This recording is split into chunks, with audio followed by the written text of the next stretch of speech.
Assalamualaikum warahmatullahi wabarakatuh. Saya Aula Fatimah Zahra, NIM 210500109. Di sini saya akan mempresentasikan tugas UTS Hukum dan Etika Media yang berjudul Pemberitaan Ramah Anak.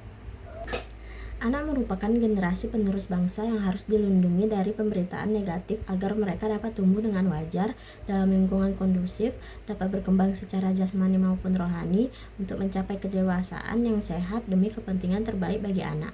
Pedoman pemberitaan ramah anak yang disepakati menggunakan batasan seseorang yang belum berusia 18 tahun, baik masih hidup maupun meninggal dunia, menikah atau belum menikah.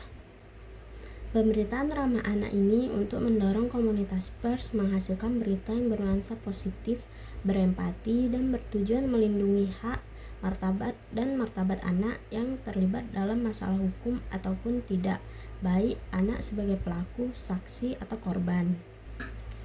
Identitas anak yang harus dilindungi adalah semua data dan informasi yang menyangkut anak yang memudahkan orang lain untuk mengetahui anak seperti nama, foto, gambar, nama kakak atau adik, orang tua, paman atau bibi, kakek atau nenek, dan tidak keterangan pendukung seperti alamat rumah, alamat desa, persekolahan, perkumpulan atau klub yang diikuti, dan benda-benda khusus yang mencirikan sang anak.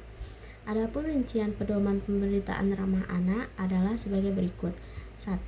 Wartawan merahasiakan identitas anak dalam mengungkapkan informasi tentang anak khususnya yang diduga, disangka, dakwaan, melakukan pelanggaran hukum atau dipidana atas kejahatannya. 2. Wartawan mengungkapkan secara faktual dengan kalimat atau narasi atau visual atau audio yang bernuansa positif, empati, dan atau tidak deskripsi atau rekonstruksi peristiwa yang bersifat seksual dan sadis. 3. Wartawan tidak mencari atau menggali informasi mengenai hal-hal di kapasitasi anak untuk menjawab seperti peristiwa kematian, perceraian, perselingkuhan orang tuanya dan atau keluarga, serta kekerasan atau kejahatan, konflik, dan bencana yang diakibatkan oleh traumatik. 4.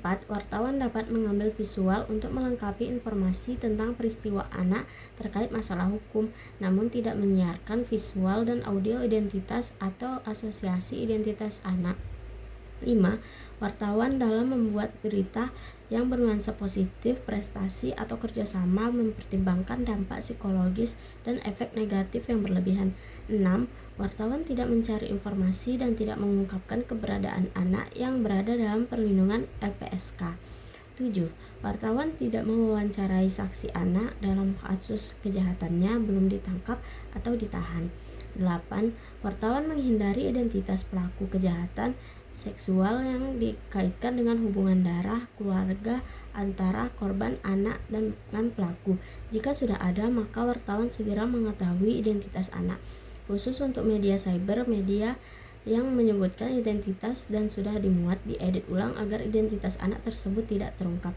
9.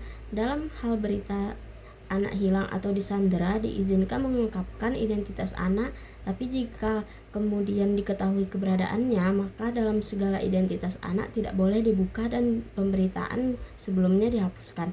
10. Wartawan tidak mengungkapkan identitas anak yang dilibatkan oleh orang dewasa dalam kegiatan yang terkait dengan kegiatan politik dan yang mengandung sara. 11. Wartawan tidak memberitakan tentang anak dengan menggunakan materi, contoh video, foto, status, atau audio dari media sosial. 12. Dalam peradilan anak, wartawan menghormati ketentuan dalam Undang-Undang Sistem Peradilan Pidana Anak. Penilaian akhir sengketa pedoman ini diselesaikan oleh Dewan Pers sesuai Undang-Undang Nomor 40 Tahun 1999 tentang Pers dan peraturan-peraturan Dewan Pers yang berlaku.